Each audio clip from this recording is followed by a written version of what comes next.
Assalamualaikum anak solih-solihah.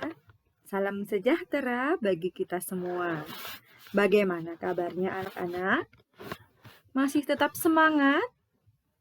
Semoga kita semua selalu diberi kesehatan dan kelancaran dalam melaksanakan semua kegiatan kita sehari-hari.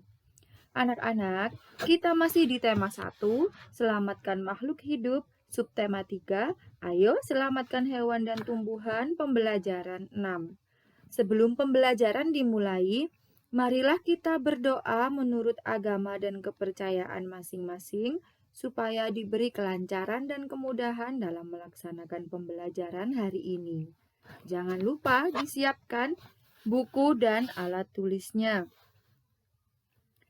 Anak-anak, pada pembelajaran ini termuat 2 muatan pelajaran, yaitu PPKN dan Bahasa Indonesia. Berikut ini tujuan pembelajarannya. Belajar tentang pentingnya menjaga kelestarian hewan dan tumbuhan sangat menyenangkan. Kalian juga belajar cara membuat komik terkait mempraktikkan nilai-nilai Pancasila dalam kehidupan sehari-hari. Ayo kita memperkuat pemahaman tentang materi yang kita pelajari. Tumbuhan di Indonesia banyak dimanfaatkan sebagai pewarna.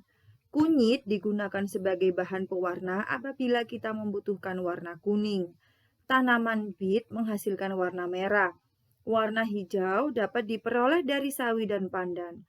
Tahukah kalian bahwa selain menghasilkan warna hijau, pandan juga memiliki aroma yang wangi? Ayo kita baca teks berikut. Daun pandan yang wangi. Daun pandan adalah tumbuhan semak. Daun ini banyak tumbuh di negara-negara Asia Tenggara. Di Indonesia, tanaman pandan disebut dengan nama pandan wangi atau pandan rampe. Penduduk Thailand menyebutnya dengan nama bai tui. Di Vietnam, daun pandan dikenal sebagai la dua. Helai daun pandan berbentuk pita, tipis, licin, dan berujung runcing. Ukuran panjang daun adalah 40-80 cm dengan lebar 3-5 cm. Daun pandan berwarna hijau. Masyarakat memanfaatkan pandan sebagai rempah-rempah dan sebagai bahan baku pembuatan minyak wangi. Daunnya harum apabila diremas atau diiris-iris. Tanaman ini sering digunakan sebagai bahan penyedap, pewangi, dan pemberi warna hijau pada masakan.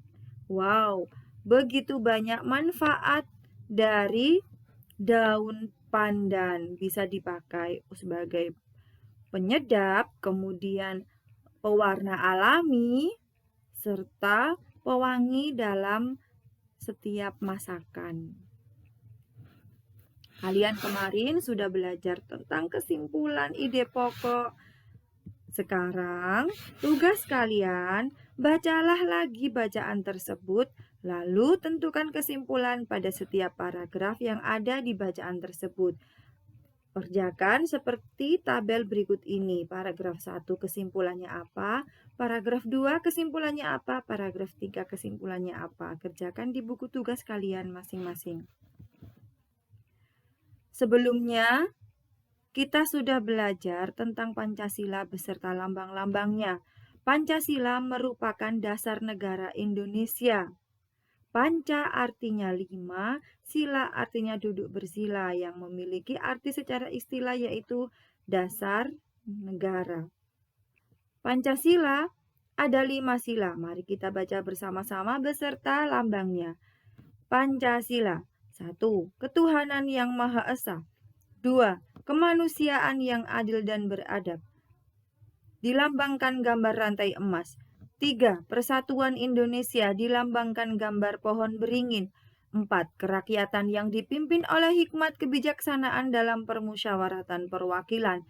Dilambangkan gambar kepala banteng. 5. Keadilan sosial bagi seluruh rakyat Indonesia. Dilambangkan gambar padi dan kapas. Anak-anak, penerapan nilai-nilai Pancasila dalam kehidupan sehari-hari sangat diperlukan. Mengapa? Karena Pancasila merupakan alat pemersatu bangsa. Contoh nilai-nilai Pancasila pada sila pertama, yaitu jika kita bermain dengan teman, kemudian ada yang izin mengerjakan sholat, kita memberi izin. Nah, itu namanya saling menghargai. Contoh yang kedua, sila yang kedua, apabila ada teman yang jatuh atau teman yang sakit, kita menolong atau menjenguknya. 4. Contoh yang ketiga, Persatuan Indonesia. Apabila kita berteman, bermain, selalu hidup rukun, tidak bertengkar dengan teman, tidak bertengkar dengan keluarga, ataupun di lingkungan tempat tinggal kita. 4. Kerakyatan yang dipimpin oleh hikmat kebijaksanaan dalam permusyawaratan perwakilan. Contoh nilai-nilai dalam kehidupan sehari-hari adalah apabila kita belajar di kelas, kemudian ada anak yang sedang mengeluarkan pendapat, kita hargai pendapatnya. Keadilan sosial bagi seluruh rakyat Indonesia, contohnya kita menghargai hasil karya teman, kemudian kita saling bergotong royong dan suka bekerja keras. Penerapan nilai-nilai Pancasila, sila kelima dalam kehidupan sehari-hari diantaranya mengembangkan perbuatan luhur yang mencerminkan sikap dan suasana kekeluargaan dan gotong royong. Kemudian yang kedua mengembangkan sikap adil terhadap sesama. Yang ketiga menjaga keseimbangan antara hak dan kewajiban. Keempat menghormati hak orang lain. Yang kelima selalu menghargai hasil karya orang lain. Dan yang keenam tidak bertindak semena-mena pada orang lain. Masih banyak contohnya dalam kehidupan sehari-hari pengamalan Pancasila sila kelima. Sila kelima yang berbunyi keadilan sosial bagi seluruh rakyat Indonesia dan dilambangkan gambar padi dan emas. Anak-anak, sampai di sini pembelajaran hari ini. Jangan lupa tetap semangat belajar, belajar berilmu, ilmu yang bermanfaat, dan tetap patuhi protokol kesehatan supaya tidak terkena virus corona. Semoga pandemi ini segera berlalu dan kita bisa pembelajaran tatap muka. Amin, amin ya robbal alamin. Wassalamualaikum warahmatullahi wabarakatuh.